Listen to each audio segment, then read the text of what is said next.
Carl Peterson with North Dakota State University. Today we've got with us Gary Orth and Joe Eisenhower. And what we're going to do is we're going to talk about an energy efficient house that we're in today. And we're also going to talk about how we can show that it is actually an energy efficient house, how we can measure that to show the provisions that went into this house to make it energy efficient. It looks like a typical house. You can't see the things that are behind the walls and behind the drywall and behind the paint. And that's what Gary's going to talk about. Just mention a few of the things that actually we can't see that make this such an efficient house. Gary? One of the key ingredients that we use is in our basement, and what we do is we use ICF, it's an insulated concrete form, and we'll look at that a little later. But another thing that we use is high performance heating equipment and cooling equipment, and then we also wrap the entire house really tight so that we're not pouring energy out, through our walls, our ceiling, recessed lights, outlets, those kind of things. And so in combination with that, attention to a lot of detail and high efficiency equipment, that's how we're getting the ratings and the energy efficiency that we are.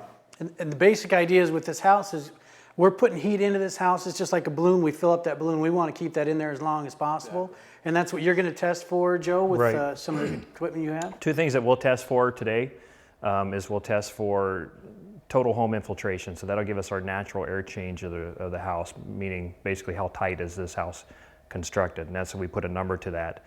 And that's what we're going to come up with today. And then the other thing that we're going to test for is actually the amount of air that's lost through the ductwork to the outside of the home. So in this house, it's not a big deal, but if you have, say, like a slab on grade, or if you have a lot of ducts that's above your ceiling or even below ground or that sort of thing, then you may be concerned about how much air we're actually conditioning outside of this thermal barrier of the house. And so in this case, we'll do both tests today. We'll test for, we'll depressurize the house, get it into a negative 50 pascals, and that'll give us our tightness. And we can put a number to that compared to what we have for square footage and volume of the house, and that'll give us our number for that. And then of course we'll do the duct blasting.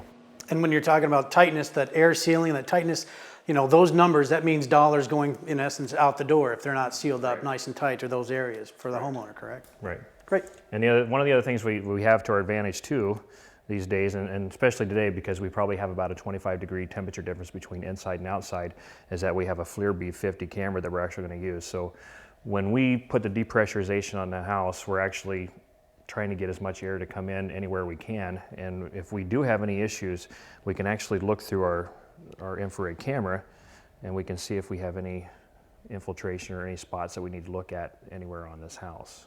And so we'll look mostly at the ceiling, and we'll look at the exterior walls around the windows and doors and electrical outlets. Any penetrations that we might have from inside the house to the outside is really what we want to focus on here. So definitely a great tool to have when you're looking at energy rating on a house.